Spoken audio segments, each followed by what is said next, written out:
An original presentation by Demi Decano. 10 paintings that literally changed the world. Buckle up, art lovers! We're about to go on a whirlwind tour of the most legendary canvases to ever meet a brush. Forget the dusty textbooks. These are the rock stars of the art world. At number 10, American Gothic by Grant Wood. Meet the couple that defines resting pitchfork face. Everyone thinks they're husband and wife, but it's actually a father and daughter, which makes the daughter's "I'd rather be anywhere else" expression even more relatable. The guy is holding a pitchfork like he's ready to poke holes in any argument you have, and the house in the background is the only thing in the picture with a sense of humor. Look at those Gothic windows!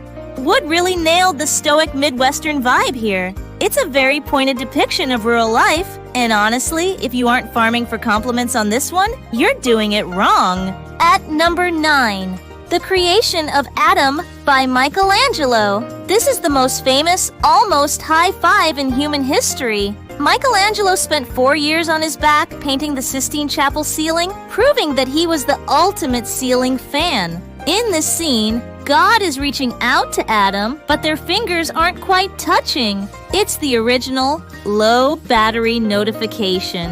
Adam looks like he's having a lazy Sunday and can't quite reach the remote, while God is putting in all the effort. It's a very touching moment, even if they never actually make contact. You have to hand it to Michelangelo. He really knew how to finger paint on a massive scale. At number 8, The Birth of Venus by Sandro Botticelli. Venus is really the original shelfie queen. She's standing there looking fabulous, but honestly, if I stepped out of a giant clam, I'd probably just look like a wet piece of pasta. Botticelli really shelled out his best effort here, proving that being clammy isn't always a bad thing. Botticelli really said, make her neck long, her arm longer, and her modesty in serious danger. At number 7, The Night Watch by Rembrandt van Rijn. This painting is so huge, it's basically the IMAX of the 1600s. It was actually covered in dark varnish for years, leading people to think it was a night scene. Turns out it was just a dirty day shift. Talk about a shady misunderstanding. Rembrandt really knew how to watch his back with this one.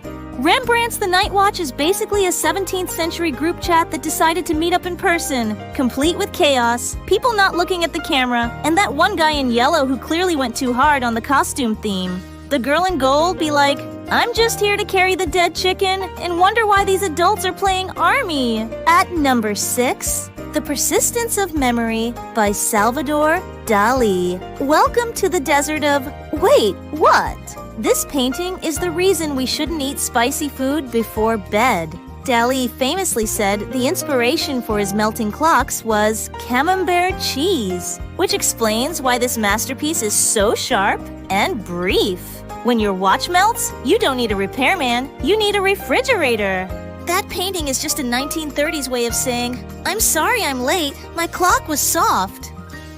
At number 5, The Girl with a Pearl Earring by Johannes Vermeer. She's got that look on her face like she just saw the price of eggs in 2026. People call her the Mona Lisa of the North, but with that massive rock on her ear, I call her the original bling queen. Vermeer really had an ear for detail, though the painting is a bit jewelless without a matching necklace. She looks like she's about to turn around and say, I told you to wait in the car, Johannes.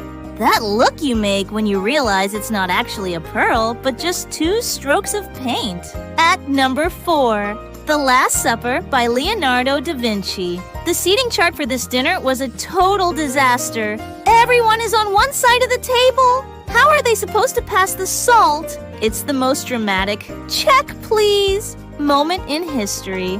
Leonardo really brought a lot to the table. Even if the apostles look like they're about to bready or not, here comes the drama. Looks like Leonardo was trying to save money on the mural by only painting the front of everyone.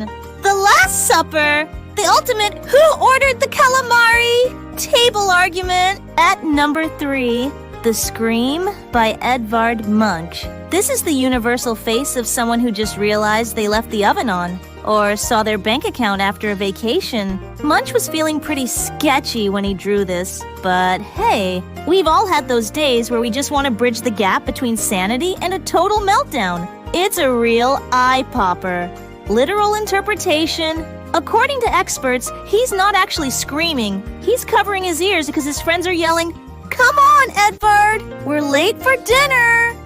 At number 2, The Starry Night by Vincent van Gogh. Van Gogh painted this while staying in an asylum, proving that his talent was truly out of this world. The sky is swirling so much, I'm getting motion sickness just looking at it. He didn't have an ear for critics, but he certainly had an eye for the celestial. It's a glow-up for the ages. I would make a pun about the starry night, but I don't want to go too far. He'd be like, "Don't go breaking my art." At number 1, The Mona Lisa by Leonardo da Vinci. The lady, the legend, the woman who refuses to show her teeth.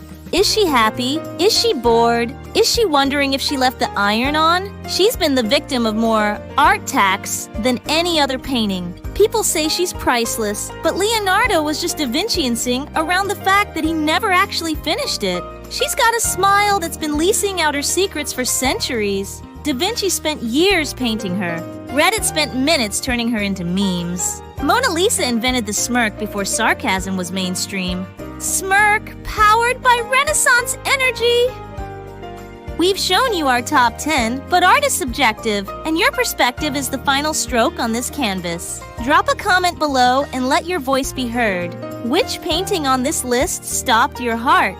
Is there a hidden gem masterpiece we missed that deserves the spotlight? If you could spend 1 hour inside any of these paintings, which one would it be? A masterpiece is not merely a mountain of technique. It is a mirror where the glass has vanished, leaving only the reflection of a soul that finally recognizes itself.